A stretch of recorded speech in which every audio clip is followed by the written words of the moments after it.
Hey guys, so we're here at Lasfit today and we got this 2012 C300 Mercedes, and we're going to be replacing the aftermarket HID kit that was put into this car. They already failed, so they came in to get them replaced. As you can see right here, this is what they were using. Okay, so I hope you guys can see that, but you can see those bulbs are out. So pretty much to make it easier for them, so you don't have all this wiring and clutter, we've taken them off already. We've already installed one of our LEDs in here, which is pretty much our LSH7 Plus, and you're using the special adapter specific for this vehicle, okay? So the bulbs we use are these right here, as you can see. This is the new LSH7 Plus, and it has the vehicle specific bracket, okay? So we will put the information in the description as well. These use the LK02s.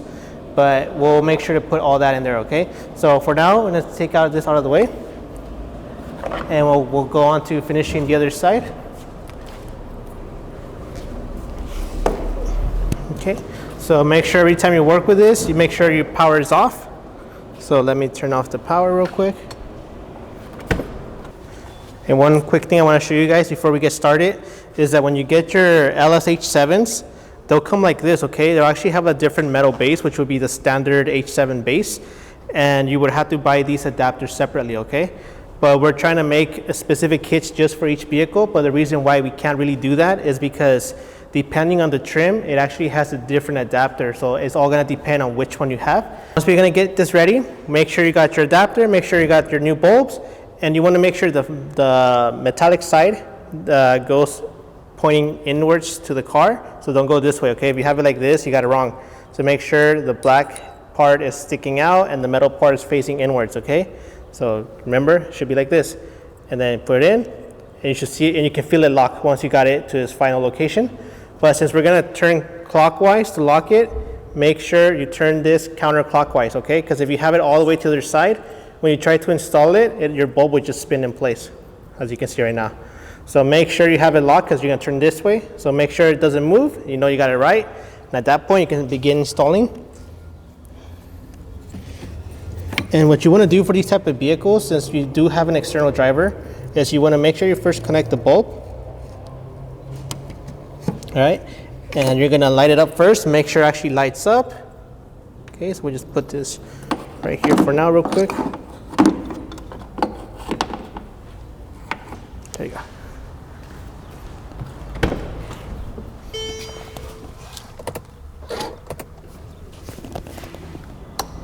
Cool, we know it's working.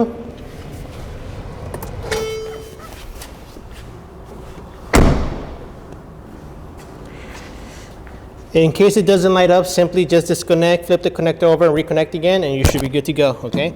So make sure you always test. And then what you're gonna do, unfortunately you can't really get much view of this because it's very compact in here. So the only way you could do that will be to remove the whole headlight. But this customer doesn't have time for us to actually take everything apart. So we're just gonna go straight through the installation. I recommend always make sure you connect it, test it, make sure it works, and then you wanna start by putting this in first, and then put this next, and then you put your bulb in, okay? So just carefully. Everything should sit fine inside the housing.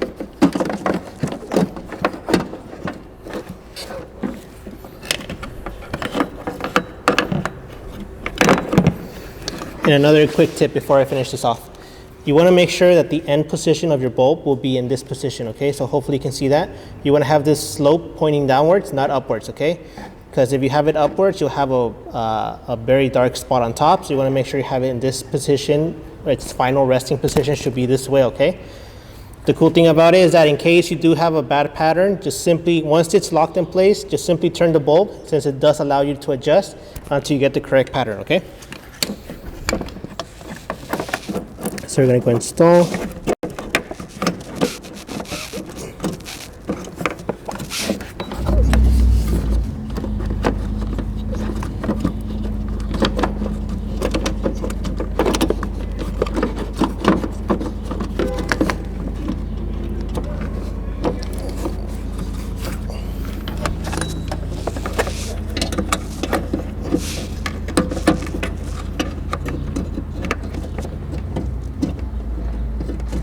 So I got a little lamp here to help me actually see what I'm doing, because it's very difficult to see from up here.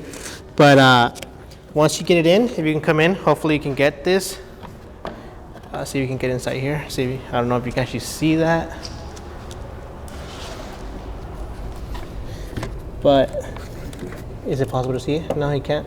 All right, well, let's see. I'll take a quick video with my phone and we'll add it to the actual final video so you guys can see what I'm talking about. All right, guys, so we're going in.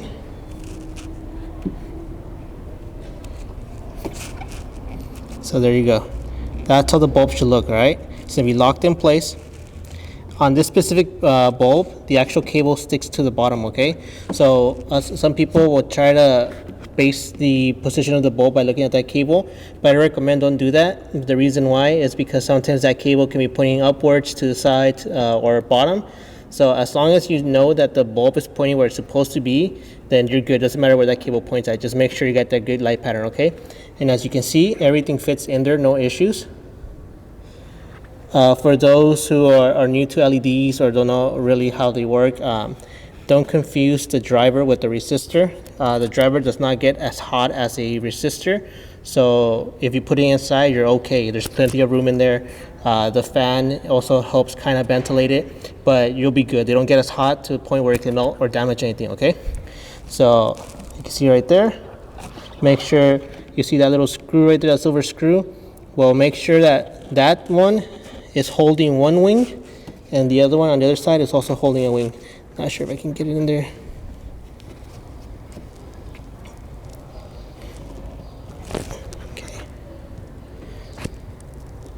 Okay, you can see right there.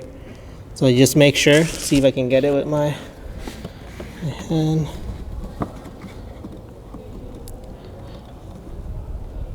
See, make sure it's locked in place. See right there, there's one wing right there.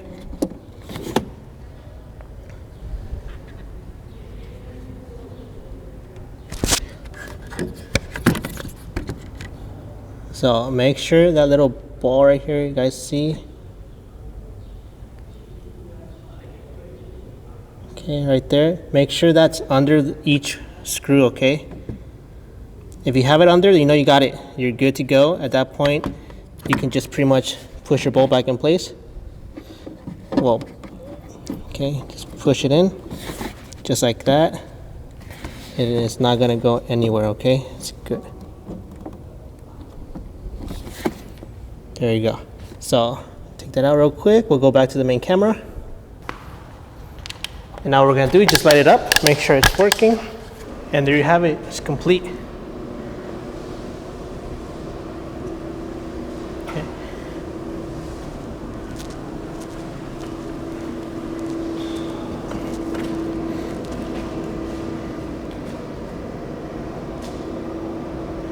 So, as you can see, everything's set up where it's supposed to be. And the cool thing about these bulbs and their adapters is that, as I was saying earlier, you can actually adjust it once it's locked in place. You can see how the light's actually changing the pattern. So, what you want to get is that right there, okay? It should look like it's going straight. So, it'll look like it's going straight and then kind of starts to go up. See, I hope you guys can see that. That's how you want to have it, okay? The other side, it looks like it needs some work done. The customer did have the headlights replaced, so they probably just need to be aligned. But as you can see now, they're working perfectly fine. The lights are working, and that's what we want. And also, there's no error codes on the dash. Your lights will work with the original dust caps. If you notice, there's a hole in it, and that's because they used to have that aftermarket HID. You're not required to make holes, but if you want to make some, I recommend make small ones, not something that big, because you want to make sure you retain still your coverage of the inside of your headlight. But other than that, that's pretty much it, guys. If you have any questions, concerns, feel free to let us know, and we'll be more than happy to help you out. And we'll catch you in the next video.